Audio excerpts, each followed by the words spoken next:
The email arrived at 11:47 p.m. on a Tuesday night. 4 lines, no signature. Effective immediately, your employment is terminated. Please return all company property by Friday. HR will contact you regarding final details. I'd love to know which corner of the globe you're watching from, and if this story speaks to you, make sure to subscribe. Tomorrow's video is one you absolutely can't miss. I stared at my laptop screen, the blue glow illuminating my face in the darkened hotel room in Singapore. Outside, the city's financial district sparkled like scattered diamonds. Inside, I held contracts worth $3.4 billion. That would close in less than 18 hours. They had no idea what they'd just unleashed. My name is Rebecca Martinez, and 6 months earlier, I was untouchable at Meridian Capital Partners. Senior Vice President of International Acquisitions, corner office on the 42nd floor, 7-figure salary, and a reputation for closing deals that made grown executives weep with joy. I'd built that reputation over 12 years of grinding. Through the corporate maze, turning impossible negotiations into company-defining victories. The story begins with Marcus Chen, our newly appointed Chief Operating Officer. Marcus arrived at Meridian with the kind of fanfare reserved for corporate messiahs. Harvard MBA, former Goldman Sachs prodigy, featured on the cover of Fortune magazine twice before his 40th birthday. The board treated him like he could walk on water and turn quarterly reports into wine. I should have seen the warning signs during his first week. Marcus called an all-hands meeting for the international division, his division now, and stood before us in his perfectly tailored Armani suit, radiating the kind of confidence that only comes from never having been truly tested. "We're going to revolutionize how Meridian approaches global markets," he announced, his voice carrying that particular blend of arrogance and ambition that marks the truly dangerous ones. Too long, we've relied on outdated methods and legacy thinking. It's time for fresh perspectives and innovative strategies. His eyes swept the room, lingering on each of us like a predator cataloging prey. When his gaze found mine, I felt something cold settle in my stomach. Not fear exactly, but recognition. I'd seen that look before, in boardrooms and negotiation, tables across 3 continents. It was the look of someone who saw obstacles to be removed, not colleagues to be valued. After the meeting, I cornered my longtime mentor and friend, Sarah Wellington, in the break room. Sarah had been with Meridian for 23 years, had trained half the senior staff, and possessed an almost supernatural ability to read corporate politics. "What do you think of our new COO?"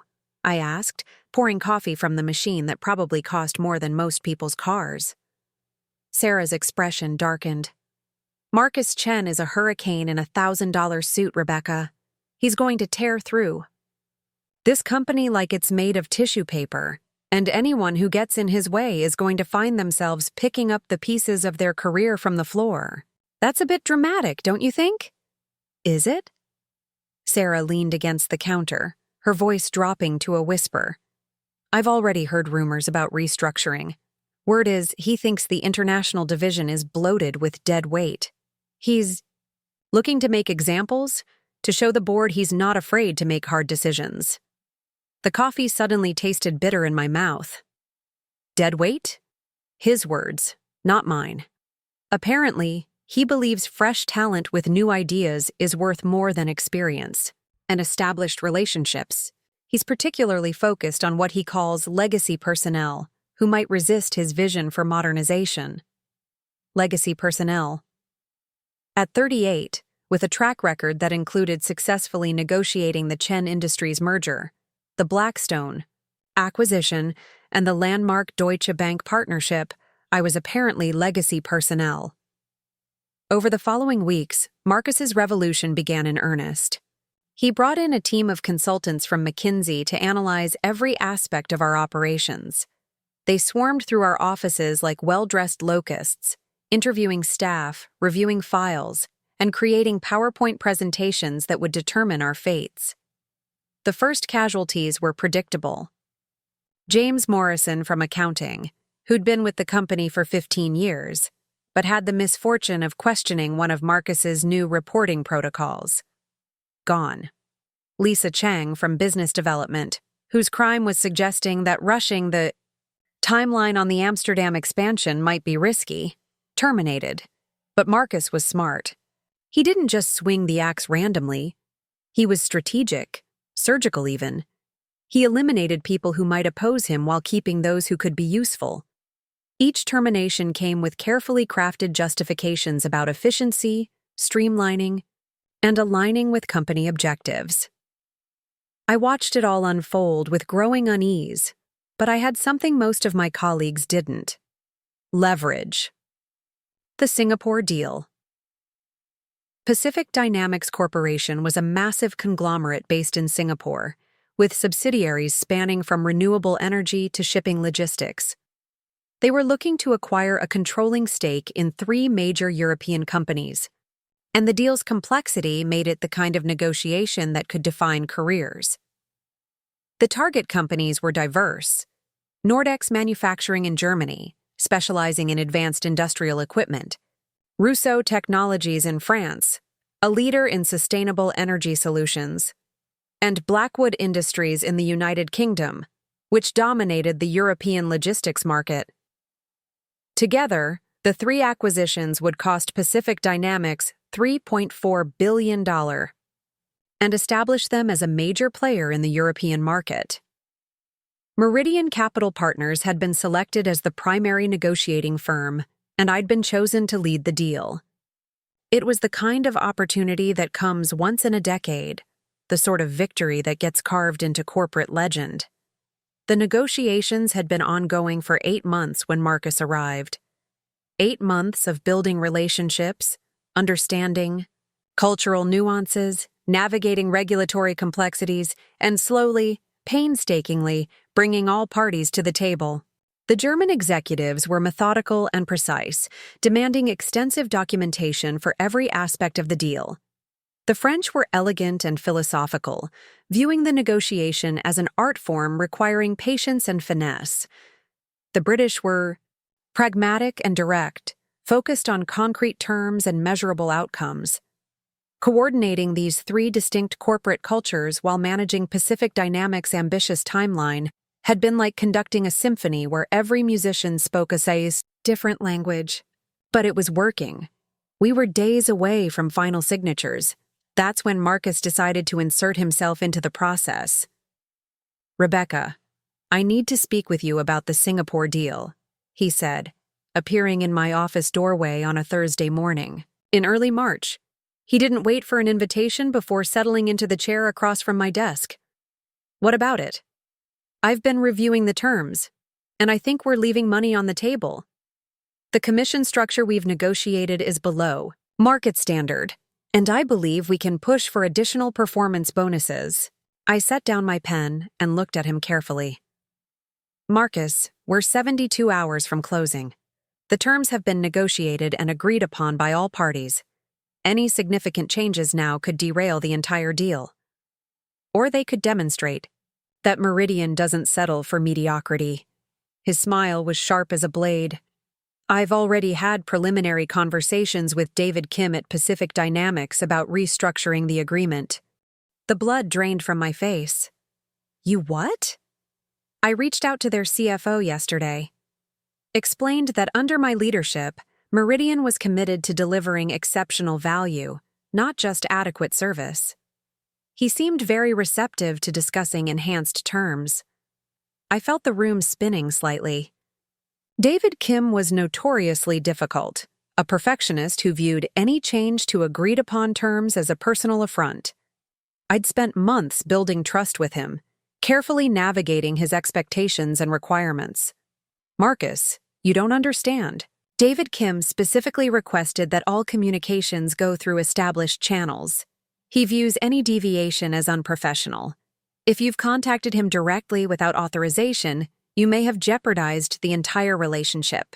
"Rebecca, I appreciate your concern, but I think you're underestimating both my capabilities and Mr. Kim's professionalism.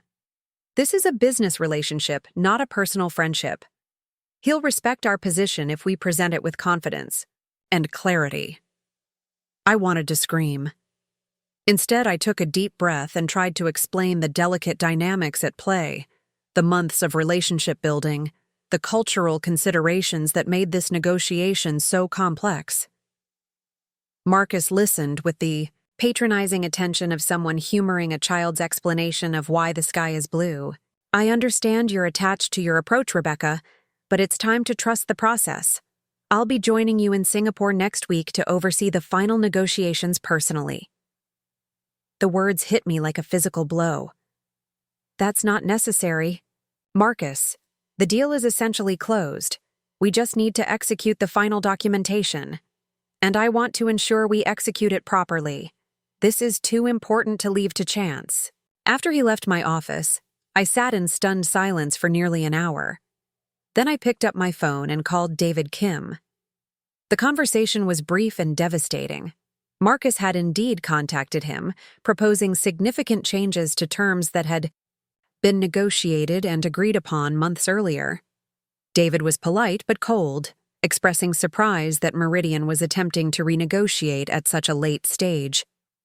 He agreed to meet with Marcus in Singapore, but his tone suggested the meeting would be more of a courtesy than a genuine negotiation.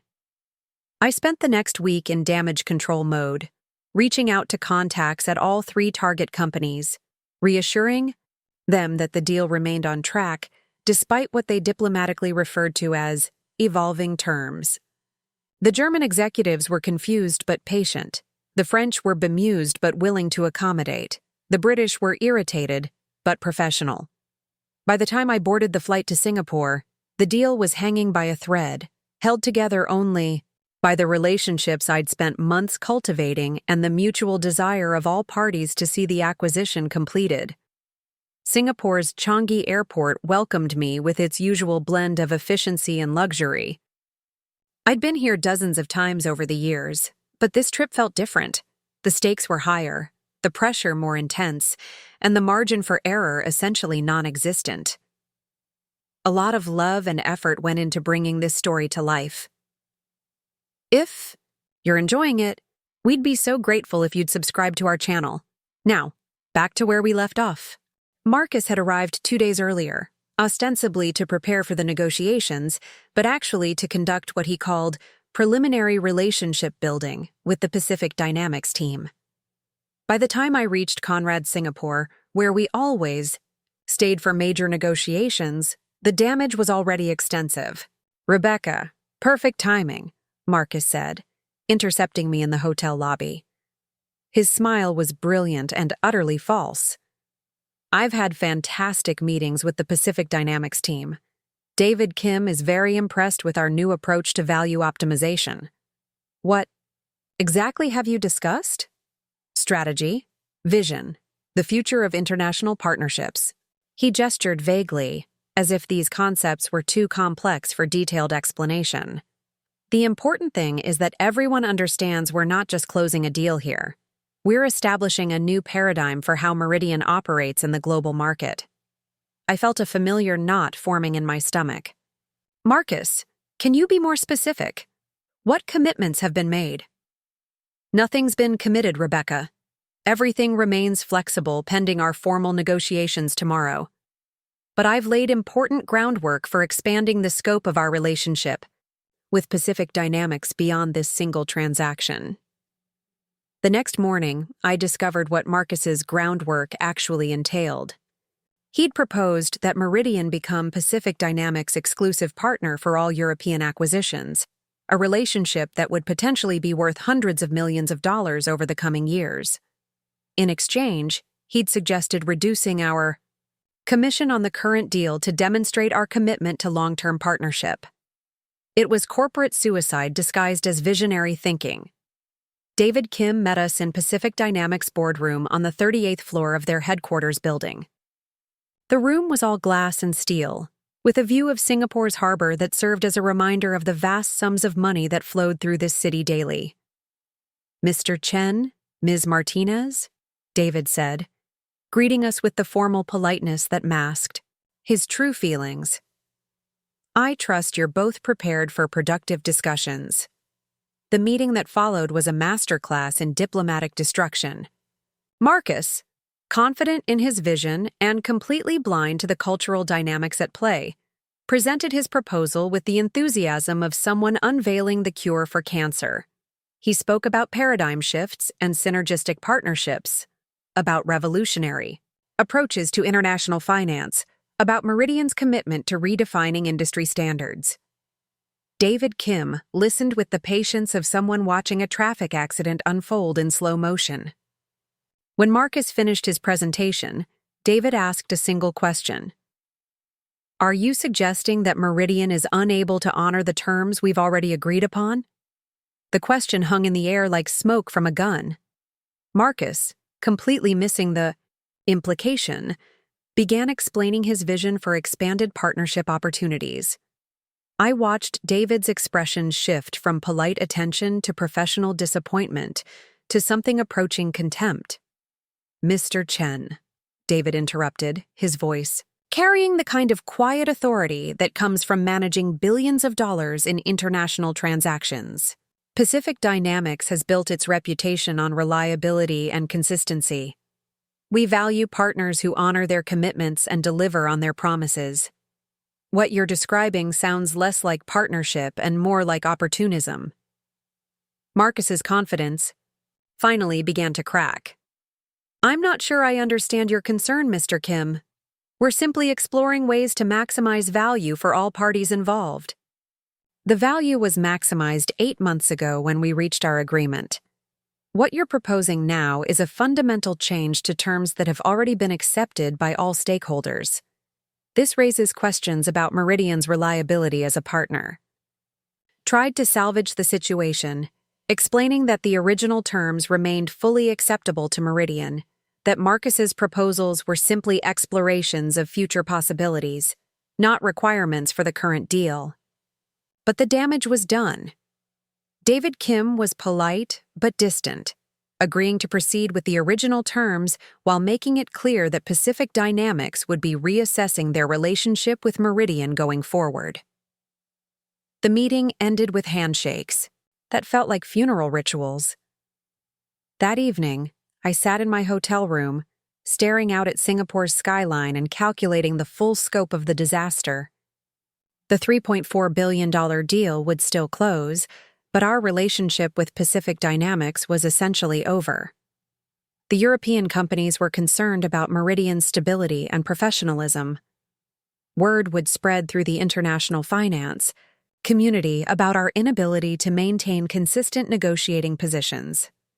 Marcus, meanwhile, was in the hotel bar, holding court with junior staff members and explaining how his innovative approach had opened new avenues for future business development. He seemed genuinely convinced that the day had been a success. My phone buzzed with a text from Sarah Wellington. Board meeting scheduled for Friday. Topic: International Division Restructuring. Be careful. I knew what that meant. Marcus was moving faster than I'd anticipated, using the Singapore situation as justification for the changes he'd been planning all along. The narrative would be simple.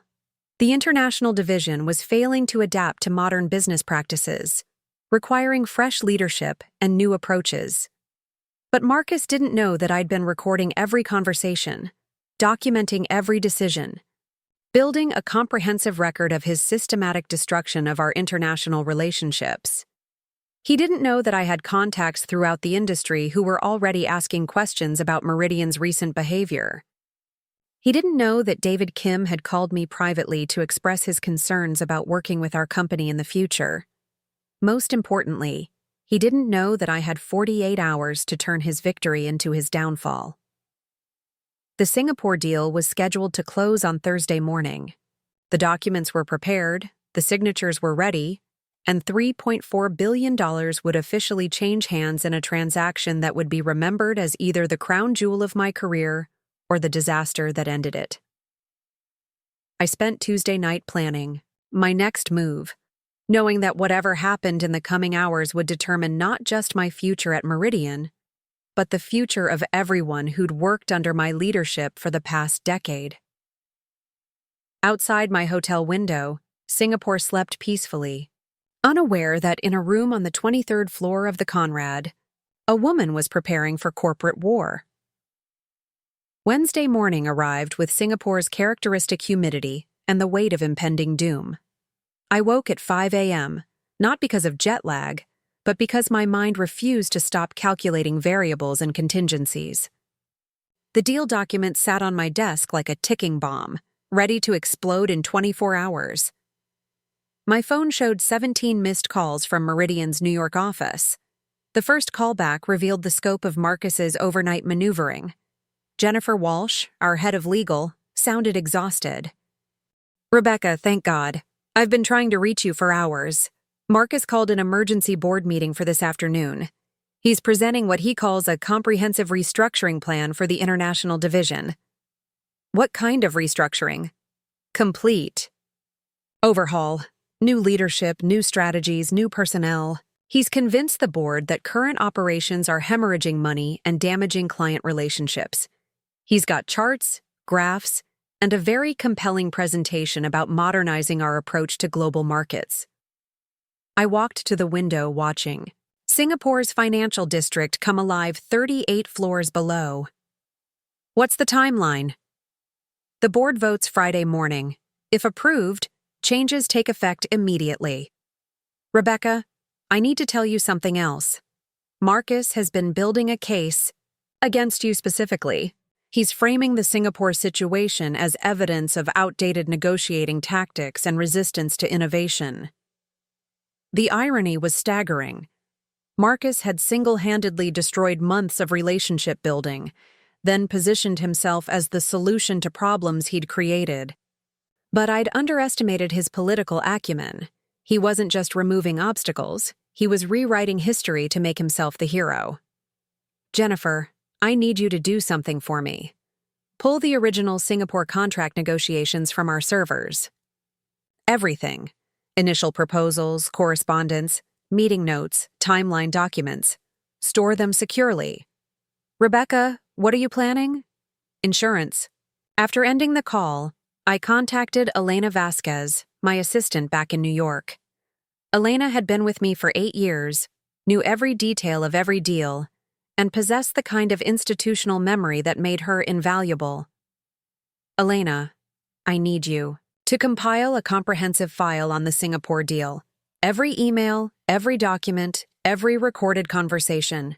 Include the original timeline, the relationship-building efforts, and document every interaction Marcus has had with the client." "Rebecca, is everything okay? There are rumors flying around the office about major changes coming. Just get me that file. And Elena, do it quietly. Don't mention this conversation to anyone." The morning proceeded with final preparations for Thursday's closing. I met with representatives from all 3 European companies, confirming details and ensuring everyone remained aligned despite the previous day's chaos. The Germans were methodical as always, reviewing every clause with microscopic attention. The French were gracious but cautious, clearly concerned about Meridian's internal stability. The British were direct in their questioning about whether we could deliver on our commitments. By noon, I'd managed to stabilize the situation enough to guarantee Thursday's closing would proceed smoothly. But the cost had been enormous. Trust that took months to build had been shattered in a single meeting. Professional relationships that represented years of careful cultivation were now transactional at best. Marcus spent the morning in his hotel suite, conducting video conferences with New York. Through the thin walls, I could hear fragments of his conversations: decisive action, necessary changes, modernization imperative. He was orchestrating my professional execution from the room next door.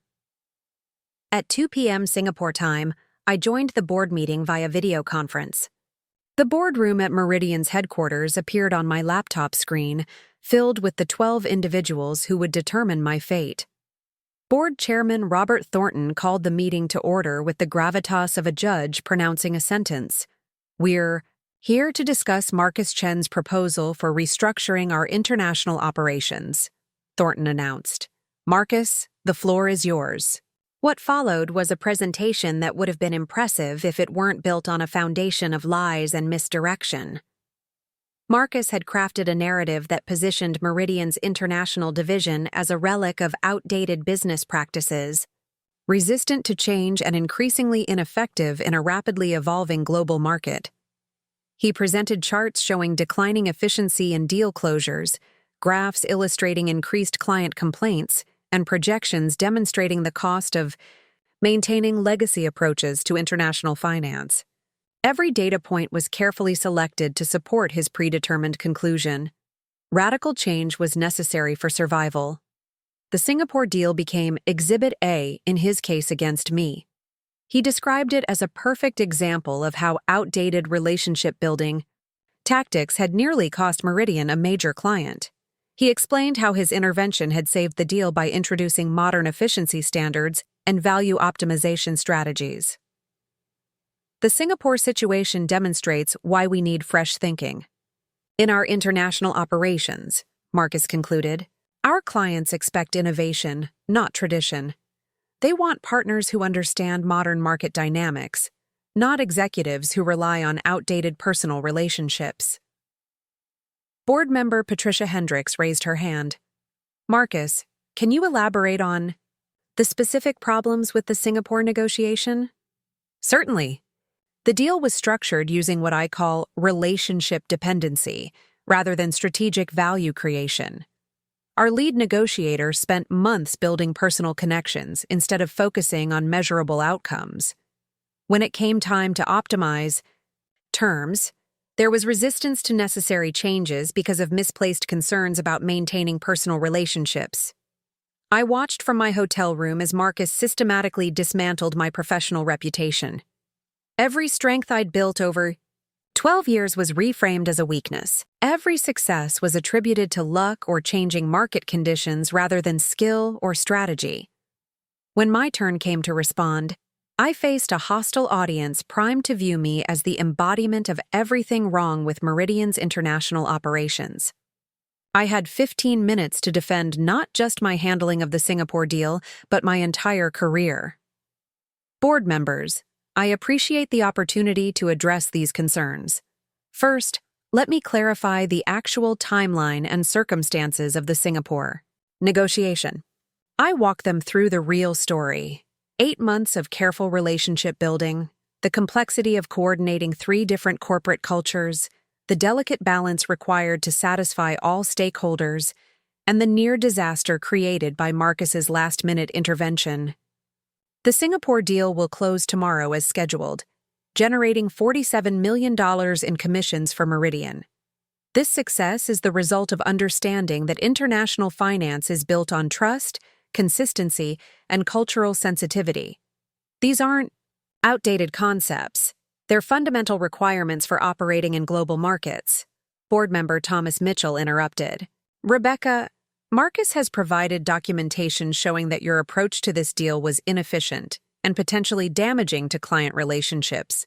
How do you respond to these specific concerns?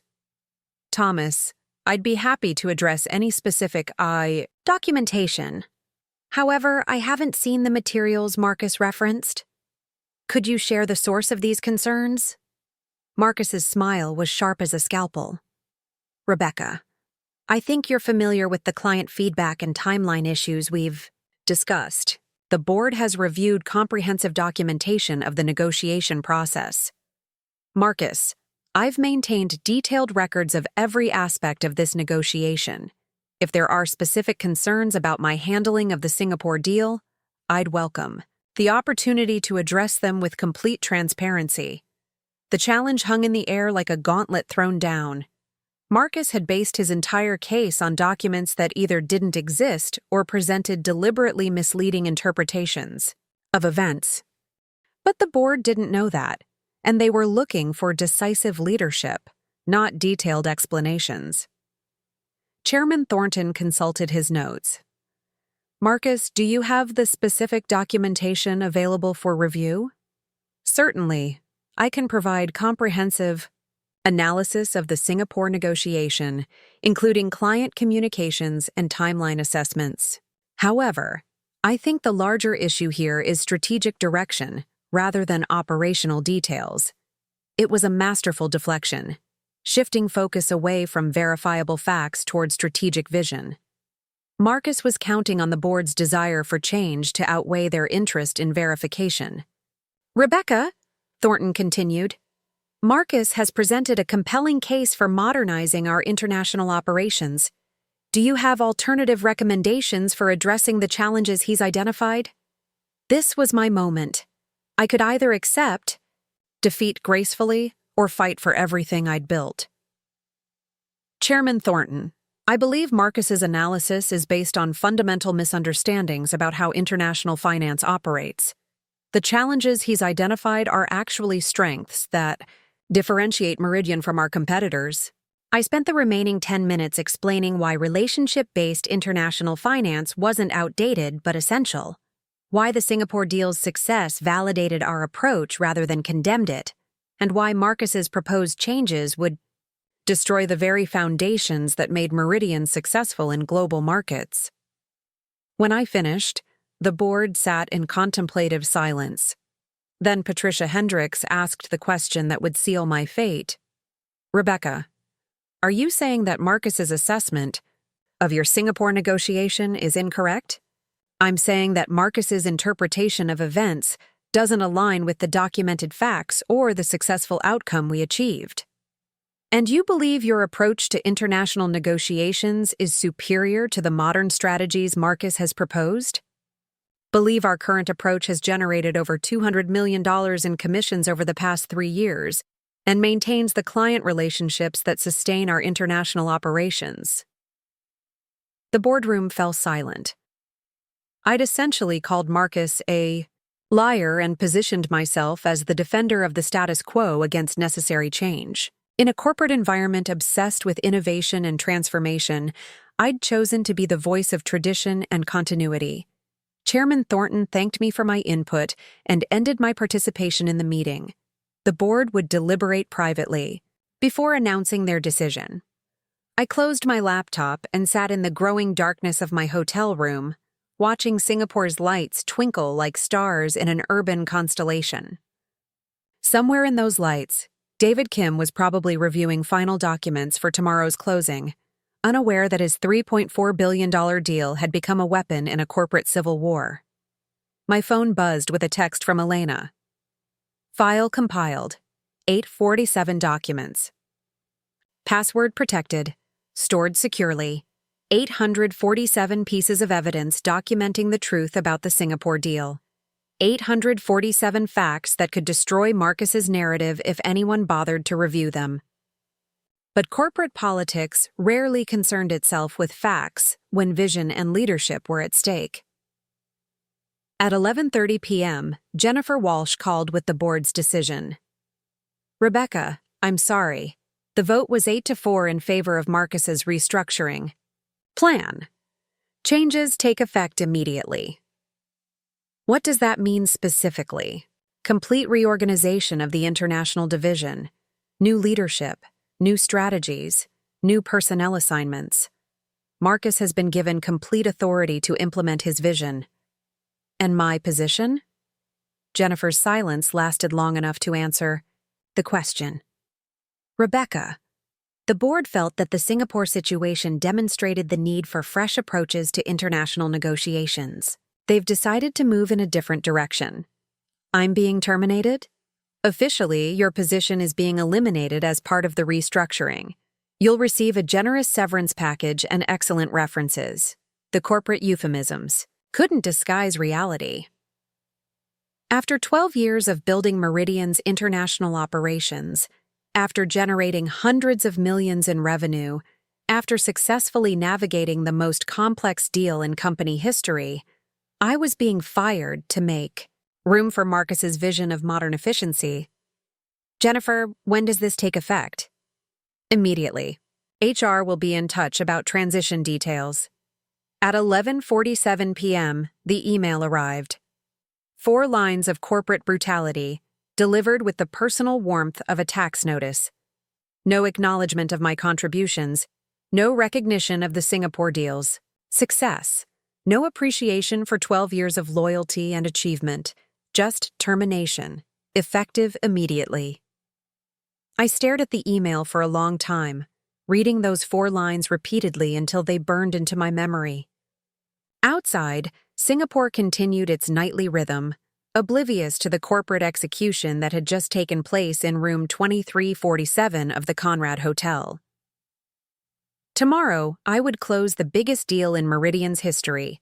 Tomorrow, I would generate $47 million in commissions for a company that had just fired me via email. Tomorrow, I would shake hands with David Kim and complete a transaction that would be remembered as Marcus Chen's first major success. But tonight, something darker was taking shape. In my mind. Tonight, I was calculating the true cost of betrayal and discovering that revenge, like international finance, required patience, precision, and perfect timing. Marcus Chen had no idea what he'd just unleashed, but he was about to learn that some victories come with a price that makes defeat look like mercy. Thursday morning arrived with the kind of tropical heat that makes Singapore's air conditioning feel like a gift from the gods. I woke at 4:30 a.m., not from nerves about the closing, but from the crystalline clarity of purpose that had settled over me during the night. Today, I would execute the largest deal in Meridian's history. Tomorrow, I would begin dismantling Marcus Chen's corporate empire piece by piece. The shower water was scalding, but I barely felt it. My mind was operating on multiple levels simultaneously. The immediate tactical requirements of closing a $3.4 billion transaction, and the longer-term, strategic planning required to destroy the man who'd stolen my career. Both demanded precision, patience, and flawless execution. Elena's secured file had arrived at 3 a.m. Singapore time. 847 documents that told the real story of the Singapore deal. My initial contact with Pacific Dynamics, the months of relationship building, the careful navigation of cultural differences, and the systematic way Marcus had nearly destroyed everything with his intervention. But more importantly, the file contained something Marcus didn't know existed. Recordings of every conversation I'd had with David Kim, every meeting with the European executives, and every phone call where Marcus had revealed his true intentions. Singapore's business district hummed with its usual efficiency as I made my way to Pacific Dynamics headquarters. The morning commute flowed like a choreographed dance, thousands of professionals moving through the city's arteries toward their daily battles in the corporate coliseum. None of them knew that in conference room A on the 38th floor, a woman who'd been fired via email 12 hours earlier was about to close the deal of a lifetime. David Kim met me in the lobby at 9 a.m. sharp. His handshake was firm, professional, but his eyes carried a wariness that hadn't been there a week ago. Marcus's intervention had damaged more than just our negotiating position. It had introduced doubt into a relationship built on trust and consistency. Ms. Martinez, I trust you're prepared for a successful closing today. Absolutely, Mr. Kim. All parties are aligned, documentation is complete, and we're ready to execute the transaction, as planned. And Mr. Chen? Will he be joining us for the final signatures? I smiled with genuine warmth for the first time in 24 hours. Marcus had to return to New York unexpectedly, board responsibilities, but he asked me to convey his confidence that today's closing will exceed all expectations. David's relief was subtle but unmistakable. The absence of Marcus's disruptive energy meant we could execute the deal according to our original plan, without last-minute changes or strategic realignments that served no one's interests. The closing itself was a masterpiece of orchestrated complexity. Representatives from Nordex Manufacturing arrived first, led by Klaus Brenner, whose methodical German precision had been both a challenge and an asset during negotiations. The Rousseau Technologies team followed, with Marie Dubois bringing her characteristic French elegance to the proceedings. Finally, the Blackwood Industries delegation, headed by James Whitmore, whose British pragmatism had kept everyone focused on achievable outcomes. For 3 hours, we reviewed documentation, confirmed terms, addressed final questions, and coordinated the intricate dance of signatures that would transfer $3.4 billion between corporate entities. I moved through the process with mechanical precision, my external focus absolute, while my internal planning continued refining the details of Marcus's destruction. The moment of completion arrived at 12:47 p.m. David Kim signed the final document, officially concluding Pacific Dynamics' acquisition of controlling stakes in 3 major European companies. Handshakes followed, photographs were taken, and champagne appeared as if summoned by corporate magic.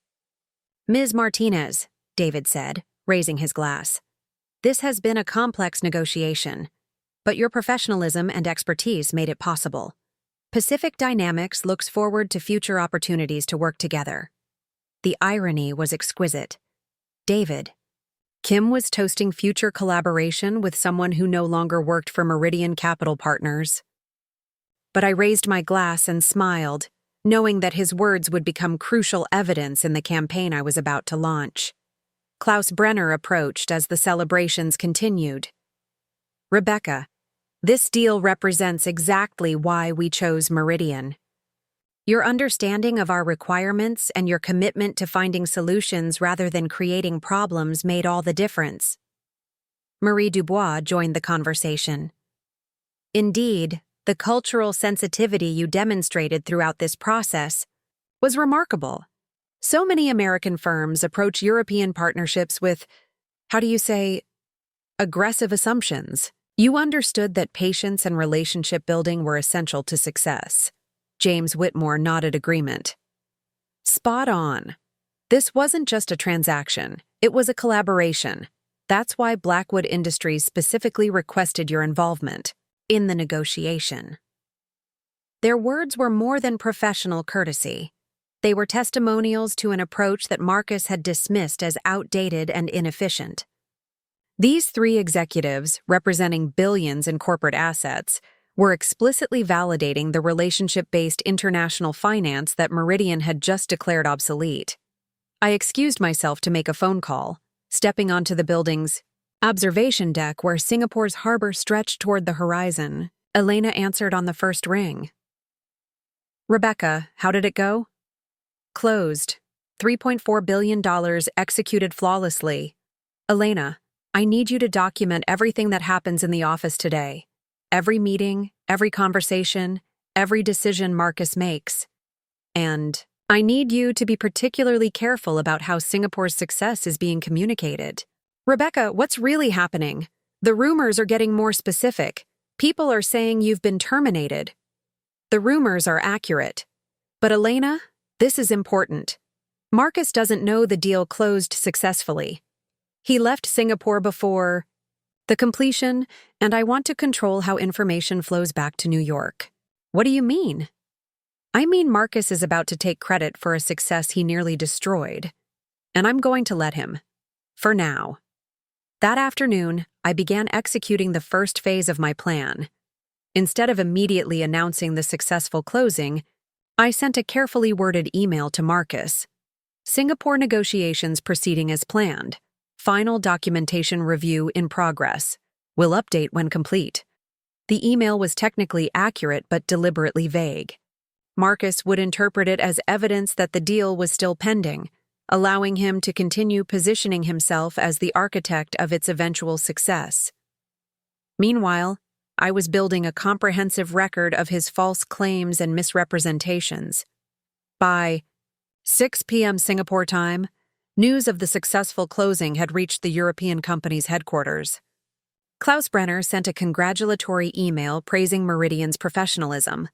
Marie Dubois forwarded a press release announcing Rousseau Technologies' partnership with Pacific Dynamics. James Whitmore's message included specific praise for the Baki negotiation team's expertise and cultural sensitivity. But Marcus remained unaware of these developments. His focus was on implementing his restructuring plan and preparing for his first major presentation as head of Meridian's international operations. He was planning to announce the Singapore deal's success as evidence of his innovative leadership approach, never suspecting that the deal had closed without his involvement or knowledge.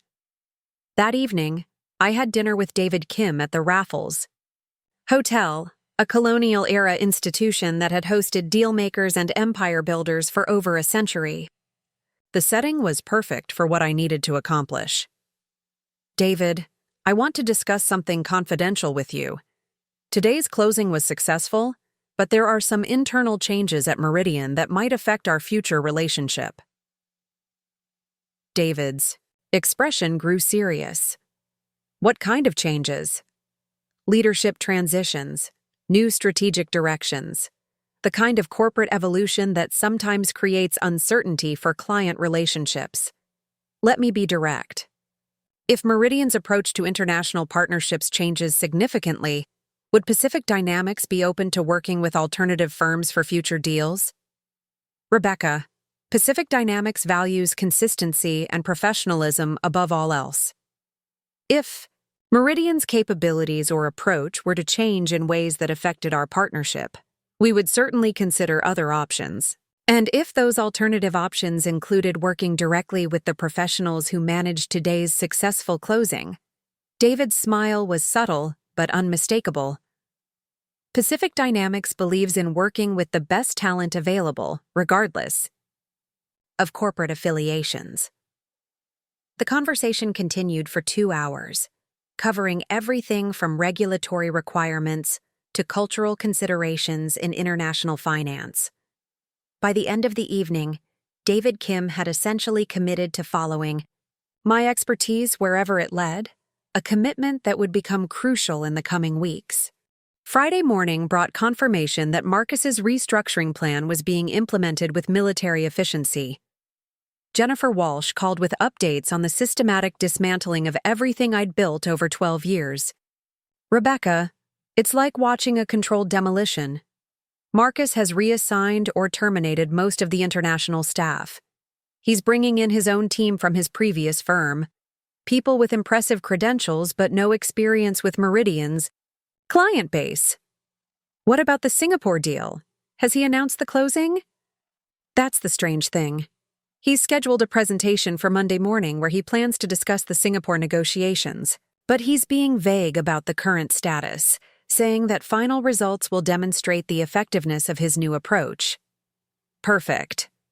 Marcus was planning to claim credit for a success he hadn't achieved, using a deal he'd nearly destroyed as evidence of his superior leadership. The presentation would become the centerpiece of his credibility, and therefore the perfect target for his destruction.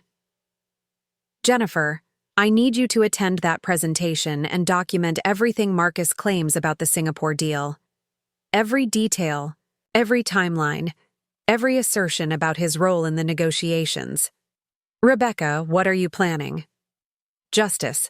Saturday and Sunday were spent in meticulous preparation. I used my final weekend in Singapore to secure written testimonials from all 3 European executives, documenting their experiences with the negotiation process and their specific praise for Meridian's traditional approach to international finance.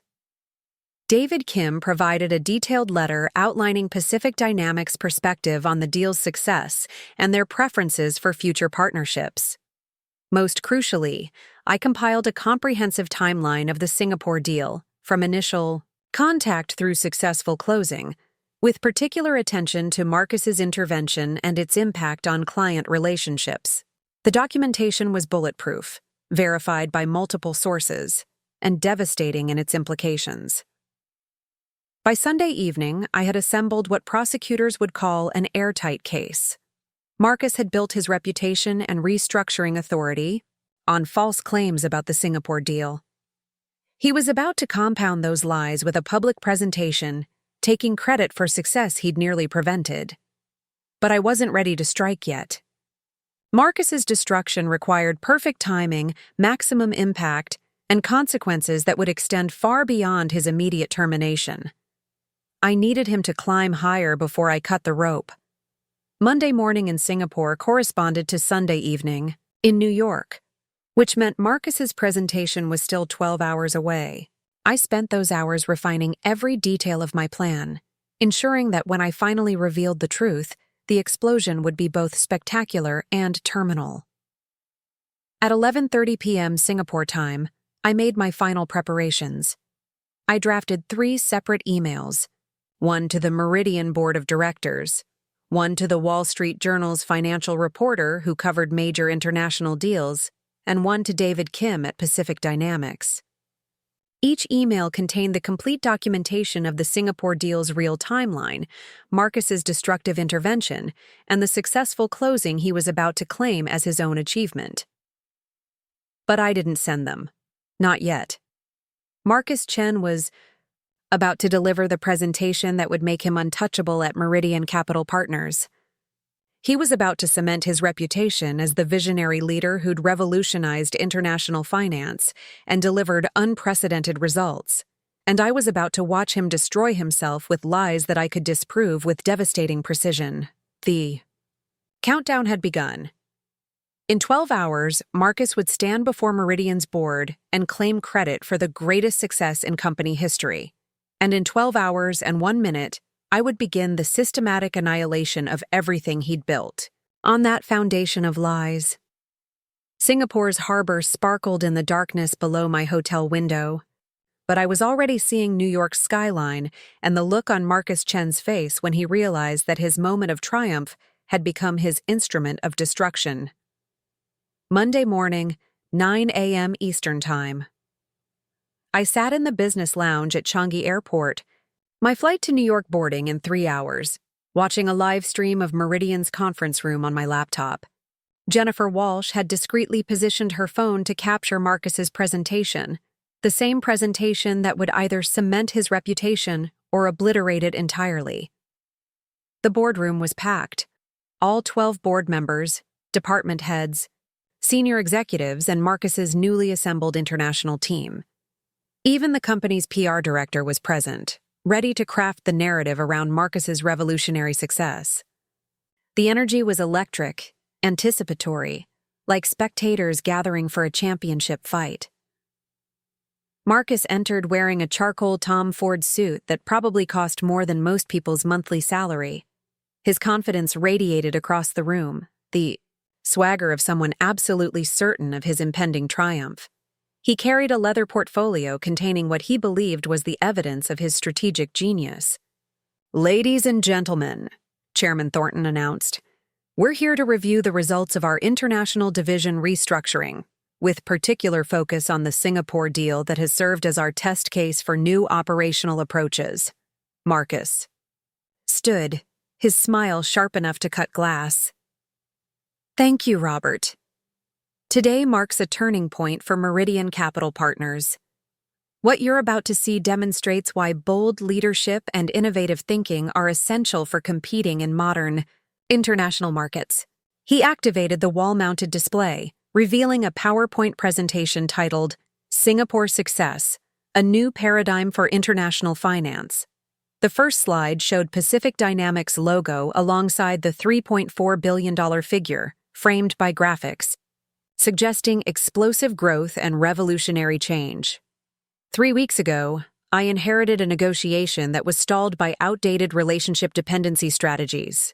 The deal was mired in excessive consultation processes, cultural accommodation that bordered on subservience, and a fundamental failure to optimize value for all stakeholders. I watched from 10,000 miles away as Marcus systematically rewrote history. According to his narrative, he'd arrived in Singapore to find a negotiation hampered by inefficient emotional decision-making and resistance to modern business practices. His intervention had transformed a failing process into a model of strategic efficiency. The key breakthrough came when I introduced what I call value optimization protocols. Instead of accepting substandard terms to preserve personal relationships, we demanded conditions that reflected Meridian's true worth in the buy global marketplace. Board member Patricia Hendricks raised her hand. "Marcus, can you provide specific examples of these optimizations?" "Certainly. The original negotiation accepted Pacific Dynamics' initial commission structure without challenge. Through strategic repositioning, we secured enhanced terms that increased our revenue by 12%, while establishing Meridian as their preferred partner for future European acquisitions." The lie was breathtaking in its audacity. Marcus was claiming credit for improved terms that didn't exist, describing enhanced relationships that were actually damaged, and positioning himself as the architect of success he'd nearly prevented. Thomas. Mitchell looked impressed. Those are significant improvements. How did the client respond to these strategic changes? David Kim at Pacific Dynamics was initially resistant, as expected when challenging established comfort zones. But professional persistence and clear value demonstration overcame his hesitation.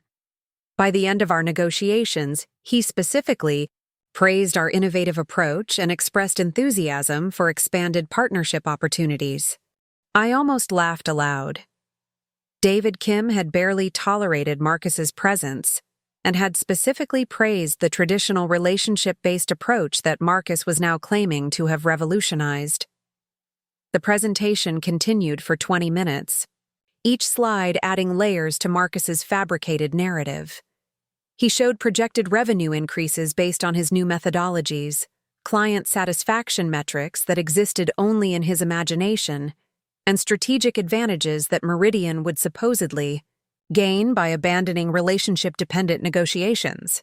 The Singapore deal demonstrates that international finance is evolving beyond personal connections toward strategic value creation. Clients respect strength, innovation, and results. They don't want partners who accommodate, they want leaders who optimize. Board member Sarah Jenkins looked skeptical. Marcus, these results are impressive, but they represent a significant departure from Meridian's established approach. Do you have documentation supporting these specific outcomes? Marcus's confidence never wavered. Absolutely. I have comprehensive records of client communications, negotiation transcripts, and outcome documentation. The Singapore success is completely verifiable and replicable. That was my moment. I opened my laptop's email client and began typing the message that would destroy Marcus Chen's career in real time. Ladies and gentlemen of the board, I began. I'm watching your meeting from Singapore's airport, and I feel compelled to provide some clarification regarding the Singapore deal's actual timeline and outcomes. I attached the comprehensive documentation Elena had compiled. 847 files proving that Marcus's entire presentation was built on lies. The initial client contacts, the relationship-building timeline, the cultural navigation strategies, the damage caused by Marcus's intervention, and most importantly, the recorded conversations where Marcus had revealed his true motivations. But the crown jewel was the documentation of the deal's successful closing, which had occurred without Marcus's knowledge or involvement, completed using exactly the relationship-based approach he was now claiming to have revolutionized.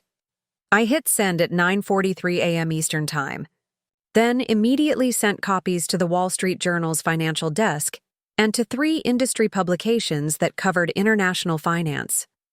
Back in the boardroom, Marcus was fielding questions about implementation timelines when Patricia Hendricks' phone buzzed. She glanced at the screen, then did a double-take that was visible even through Jennifer's covert video stream. Marcus, Patricia interrupted, I've just received some documentation that appears relevant to your presentation. Could you pause for a moment? The room's energy shifted instantly. Marcus's confidence flickered like a candle in wind as Patricia forwarded my email to the other board members. Phones buzzed simultaneously as 12 of the most powerful people in international finance received proof that their rising star was a fraud. Chairman Thornton's expression darkened as he scrolled through the documentation. Marcus, I'm looking at recorded conversations where you describe your intention to eliminate legacy personnel and demonstrate decisive leadership through strategic terminations. Would you care to explain these statements? Marcus's composure began cracking.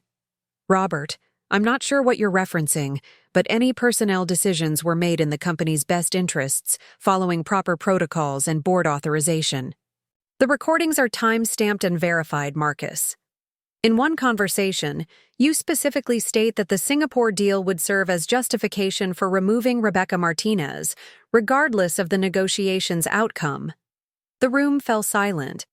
except for the soft clicking of board members reviewing evidence on their phones. Thomas Mitchell looked up from his screen with an expression of disgust. Marcus, according to this timeline, Rebecca Martinez successfully closed the Singapore deal last Thursday, generating $47 million in commissions. The client testimonials specifically praise her relationship-based approach and request her involvement in future negotiations. Sarah Jenkins was studying the Pacific Dynamics correspondence. David Kim's emails contradict everything you've claimed about client satisfaction with your intervention.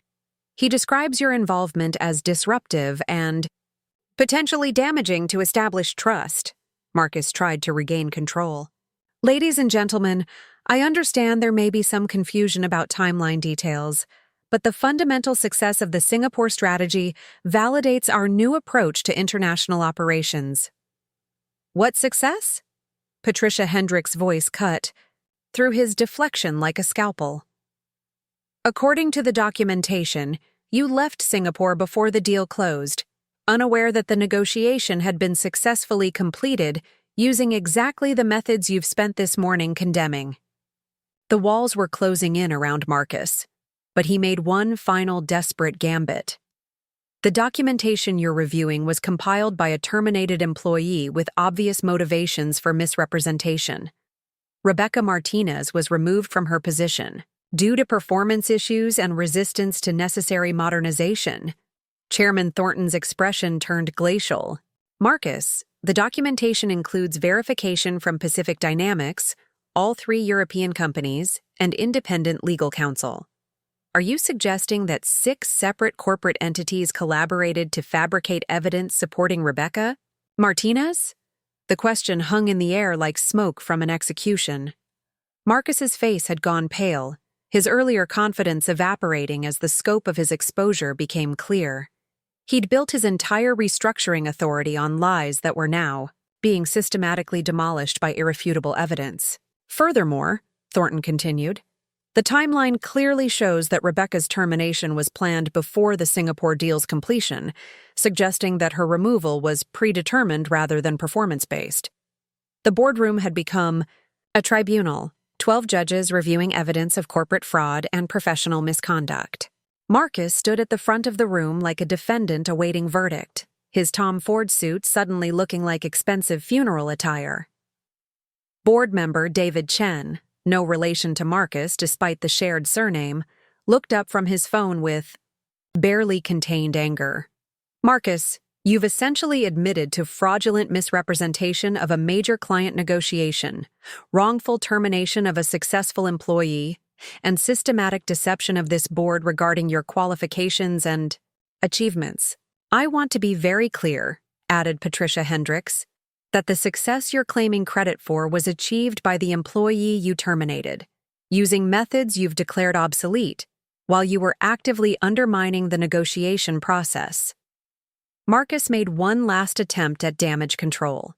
Board members, I understand there are different perspectives on operational details, but the important outcome is Meridian's successful expansion into new strategic territories. Thomas Mitchell's response was swift and brutal. Marcus, there are no different perspectives on documented facts. You lied about your role in the Singapore deal. You lied about client satisfaction. You lied about the effectiveness of your methods. And you used those lies to justify terminating one of our most successful executives. The meeting that was supposed to cement Marcus's reputation as a visionary leader had become his public execution. Every claim he'd made was being systematically disproven by evidence he didn't know existed. Every strategic advantage he'd claimed was revealed as fictional. Every success he'd attributed to his leadership was exposed as someone else's achievement. Chairman Thornton called for a brief recess to allow board members to fully review the documentation. As Marcus stood alone at the front of the room, I could see through Jennifer's camera that he finally understood the scope of his situation. He'd climbed to the pinnacle of corporate success by destroying others, and now he was about to fall from a height that would make his landing spectacular and terminal. From my seat in Singapore's airport, I smiled for the first time since receiving that 4-line termination email. Marcus Chen had fired me via email while I was closing the biggest deal in company history. Now he was about to discover that some victories come with a price that makes defeat look like mercy. The recess lasted exactly 12 minutes. 12 minutes for the Meridian board to absorb the magnitude of Marcus Chen's deception and calculate the potential damage to their company's reputation. When Chairman Thornton called the meeting back to order, the atmosphere had shifted from corporate deliberation to criminal prosecution. Marcus remained standing at the front of the room, but his posture had changed. The confident swagger was gone, replaced by the rigid stance of someone bracing for impact. His expensive suit couldn't hide the fact that he was sweating despite the conference room's Arctic air conditioning. "Marcus," Thornton began, his voice carrying the weight of judicial finality, "the board has reviewed the comprehensive documentation provided by Rebecca Martinez. We have several questions that require immediate clarification." Board member Patricia Hendricks consulted her tablet. "First, regarding your claim of enhanced commission terms with Pacific Dynamics. The actual contract shows no deviation from standard rates. Can you explain this discrepancy?" Marcus's throat worked visibly as he swallowed. "Patricia, the enhanced terms were negotiated as part of a broader strategic partnership framework that extends beyond this single transaction." "What strategic partnership framework?" Thomas Mitchell's question cut through the air like a blade. According to David Kim's correspondence, Pacific Dynamics specifically expressed concerns about continuing their relationship with Meridian following your intervention. The documentation was methodically dismantling every element of Marcus's fabricated success story. Sarah Jenkins looked up from her phone with disgust. "Marcus, David Kim's final assessment states, and I quote, Mr. Chen's approach nearly derailed. Months of careful relationship building. We completed this transaction despite his involvement, not because of it." The room felt like a courtroom during a capital murder trial. Marcus tried one more deflection. "Board members, client communications, often reflect temporary frustrations during complex negotiations. The successful outcome validates our strategic approach regardless of procedural concerns." Chairman Thornton's patience evaporated entirely. "Marcus, there was no strategic approach. According to the timeline, you left Singapore before the deal closed, believing the negotiation was still ongoing. Rebecca Martinez completed the transaction without your knowledge, using exactly the relationship-based methods you've spent this morning condemning." The final nail in Marcus's coffin came from an unexpected source. Board member David Chen had been quietly making phone calls during the recess. "Marcus, I've just spoken with Klaus Brenner at Nordex Manufacturing. He specifically requested that future negotiations exclude you from the process, stating that your involvement created unnecessary complications and cultural insensitivity." Marcus's face went ashen.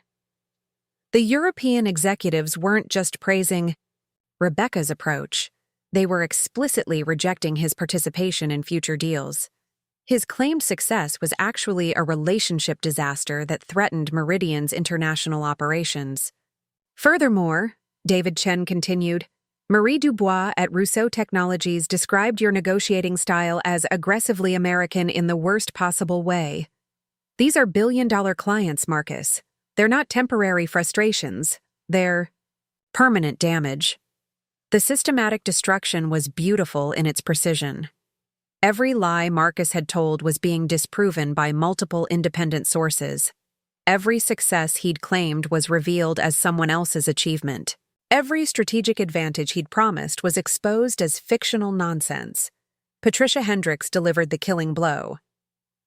"Marcus, the Wall Street Journal's financial desk has already contacted us for comment on this story. Apparently, they've received documentation about what they're calling corporate fraud involving false claims of negotiation success. How would you suggest we respond?" The color drained completely from Marcus's face. The story wasn't just destroying his career at Meridian. It was about to become public knowledge throughout the financial industry. His reputation, his future prospects, His entire professional identity was being systematically annihilated in real time. Chairman Thornton stood, signaling the end of Marcus's corporate life. Marcus Chen, effective immediately. Your employment with Meridian Capital Partners is terminated. Security will escort you from the building. Legal will be in touch regarding potential recovery of damages resulting from your misrepresentations. The words echoed through the conference room like a judge pronouncing sentence. Marcus had climbed to the pinnacle of corporate power by destroying others, and now he was falling from a height that would make his landing spectacular and terminal. But I wasn't finished. From my airport lounge in Singapore, I sent a second wave of emails. This time to executive recruiters throughout Manhattan, investment firms that might consider hiring Marcus, and professional networks where his fabricated reputation might otherwise open doors. Each email contained a simple subject line: reference check, Marcus Chen, Meridian Capital Partners, and a brief summary of the documented fraud. Within hours, Marcus's professional obituary was circulating through New York's financial district. The man who'd systematically eliminated legacy personnel was about to discover that some legacies are harder to destroy than others. My phone buzzed with a text from Elena. Chaos here. Marcus escorted out by security. Board calling emergency session. Multiple executives demanding answers about international division damage. The secondary explosions were beginning. Marcus's restructuring hadn't just eliminated experienced personnel. It had created operational gaps that were now becoming critical problems. The European clients were asking for Rebecca Martinez specifically. Pacific Dynamics was questioning their future relationship with Meridian. The international division that Marcus had promised to revolutionize was collapsing without the relationships he'd dismissed as outdated. Jennifer Walsh called as I boarded my flight to New York. Rebecca, it's pandemonium. The board is demanding a complete review of all personnel decisions made during the restructuring. They're talking about potential lawsuits, regulatory investigations, and congressional hearings about corporate governance. What about the Singapore deal? Are they acknowledging the actual timeline? That's the most beautiful part. Chairman, Thornton made a formal statement crediting you with exemplary professionalism and strategic expertise under extraordinary circumstances. The board is unanimously praising your handling of the negotiation while simultaneously investigating Marcus for fraud. As my plane lifted off from Singapore, I looked down at the city where I'd closed the biggest deal in Meridian's history while being fired via email. The symmetry was perfect. Marcus had tried to destroy me at the moment of my greatest professional triumph, and I'd destroyed him at the moment of his. But the revenge was far from complete. Marcus's termination was just the beginning. Over the coming weeks, I would systematically contact every client, every partner, every professional relationship that Marcus had claimed to improve, ensuring they understood exactly what had happened during his brief reign of terror. The man who'd dismissed relationship-based international finance as outdated was about to learn that relationships, once destroyed, are very difficult to rebuild. His professional network would shrivel as word spread about his documented deceptions. His future prospects would evaporate as potential employers learned about his systematic fraud. Standing in my office that morning, reading about my firm's success in the nation's most prestigious financial publication, I reflected on the strange mathematics of revenge. Marcus had tried to subtract me from the equation, but his betrayal had actually multiplied my opportunities exponentially. He'd fired me via email while I was closing a $3.4 billion deal, believing he was eliminating an obstacle to his corporate ambitions. Instead, he'd liberated me to build an empire that dwarfed anything I could have achieved within Meridian's corporate constraints. The ultimate irony was perfect. Marcus Chen, who'd built his career on destroying others, had unknowingly created his greatest enemy's greatest opportunity. His moment of triumph had become his instrument of destruction, while my moment of defeat had become the foundation of unprecedented success. Sometimes the best revenge isn't destroying your enemy. Sometimes it's succeeding so spectacularly that their betrayal becomes the catalyst for achievements they could never have imagined. Marcus Chen had wanted to eliminate legacy personnel. Instead, he'd created a legacy that would outlast his memory by decades, and that, I realized, was justice more perfect than anything I could have planned. Looking for more? We've got 2 amazing stories ready for you right on screen.